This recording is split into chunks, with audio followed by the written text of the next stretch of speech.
But for President Trump's speech, do you think anyone would have marched on the Capitol and tried to overrun the Capitol without the president's remarks?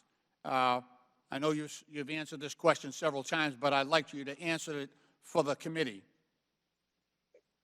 I think I'd like to modify my original assessment. Why am I not surprised about that?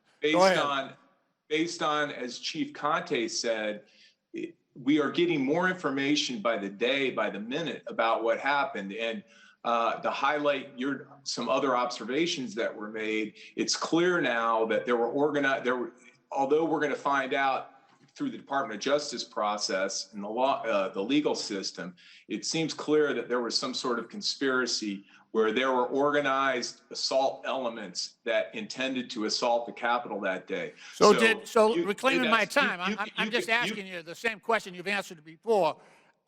Did the president's remarks incite members to march on the people in the crowd to march on the Capitol, or did they not?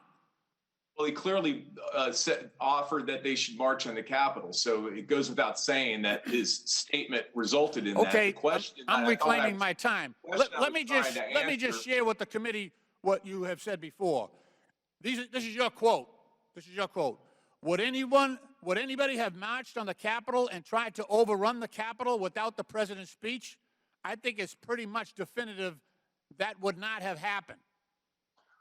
I think now I would say that was not a unitary factor at all. What's that? I would like to offer, I have reassessed, it's not the unitary factor at all.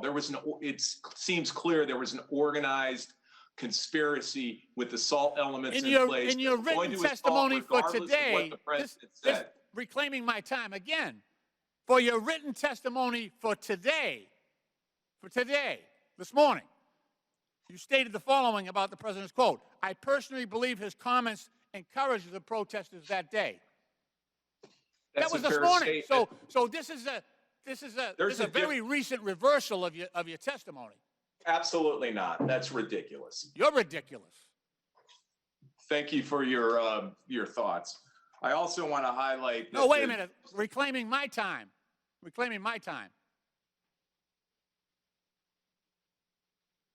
You also said, and I quote, "The question is, did he know he was enraging the people?"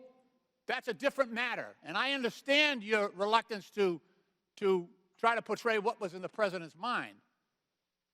But in multiple occasions, your testimony, both written and oral, you said, and again, without the president's speech, people would not have marched on the Capitol and tried to overrun the Capitol.